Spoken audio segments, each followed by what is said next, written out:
আম ছোট বড় সবারই অনেক পছন্দ। একটা আম খেলে যে ঈদের আনন্দ পাওয়া যায়, এই চাচির কাছে না শুনলে সেটা বুঝতেই পারতাম না। আজকের ভিডিওটা সম্পূর্ণই অন্যরকম। প্লিজ সবাই ভিডিওটা মনোযোগ দিয়ে দেখবেন প্লাস শুনবেন। তো আমি বাসা থেকে বের হয়েছিলাম হচ্ছে ডাচ বাংলা ব্যাংকে একটা অ্যাকাউন্ট করার জন্য। এই যে নায়ক আর নায়িকার ছবি পাশাপাশি, তো ছবিটা উঠিয়ে হচ্ছে চলে যাচ্ছি অটোতে উঠে। তো অটোতে উঠে হচ্ছে যে এখন ডাচ বাংলা ব্যাংকে ঢুকে যাচ্ছি। সাথে আমার ভাগ্নিও আছে, তো ভাগ্নি না থাকলে আমার ভিডিও কে করে দিবে, তো ভাগ্নিকে ডেকে নিলাম। ভাগ্নি থাকে মেসে। তো ওই কেয়ারটেকার কাছে শুনলাম যে ভাই আমি অ্যাকাউন্ট করব, কোথায় যাব। তো সে আমাকে দেখাই দিল। আমি ভাইয়ের কাছে চলে এসে সব কিছু বললাম। বলার পরে সে এনআইডি কার্ড ছবি এগুলো চাচ্ছিল আমার কাছে।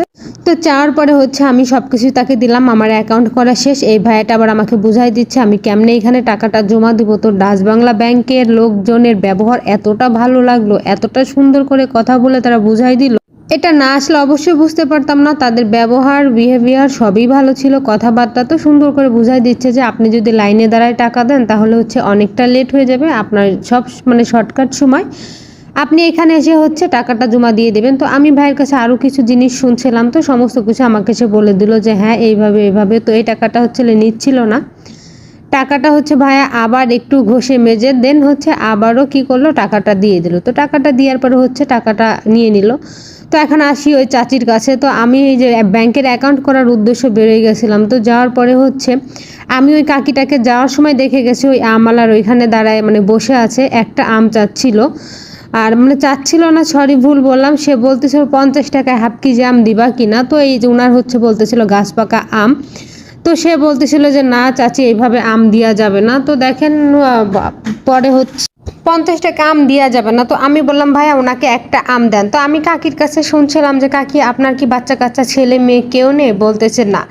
তো আর দেখেন বর্তমান কিন্তু গাছের আম ভালো হয় না, মোটামুটি পোকা টোকা হয় দেখে কিন্তু সব আম ফেলা যায়। বা আমরাও কিন্তু 60 টাকা 70 টাকা 100 টাকা কেজিতে অনেক আম পাই। তো যাই হোক কাকির কাছে শোনার পর কাকি বলতেছে আম তার এত পছন্দ, আম খাইলে নাকি আমি এত বেশি খুশি হয়েছে। এদের এই আমি আগে জানতাম যে আমি শুনেছি যে মুরব্বিরা নাকি ছোট বাচ্চাদের মতো হয়ে যায়। তো কাকির কথা শুনে আমরা এটা পেলাম না ওটা পেলাম না, এটা এতটুকু ওইটা অতটুকু। দেখেন চাচির হাসিটা মাশাআল্লাহ। আম খেলে ঈদের খুশি পাওয়া যায়। আমাকে একটা আম দিয়ে যাচ্ছে এখান থেকে, মা তুমি একটা আম খাও। আমি ওনাকে বললাম, আমি বললাম যে না আমি তো খাবো না চাচি, আমি তো খাচ্ছি, কাকি বলতেছে না হাফ কেজি আম দাও, আমার বাসায় কেউ নেই, এত আম দিলে পারে নষ্ট হয়ে যাবে। তো যাই হোক একটা আম সে আবার আমাকে দিয়ে যাচ্ছিল। আমি বললাম যে না আমি তো আম নিছি কাকি, আপনি হচ্ছে আম নিয়ে যান। এই যে লোকটা আমি 6 কেজি আম নিছি, উনি কিন্তু একটা আম আমাকে এমনি দিয়ে দিছে, যা পা ট্রাই করেন।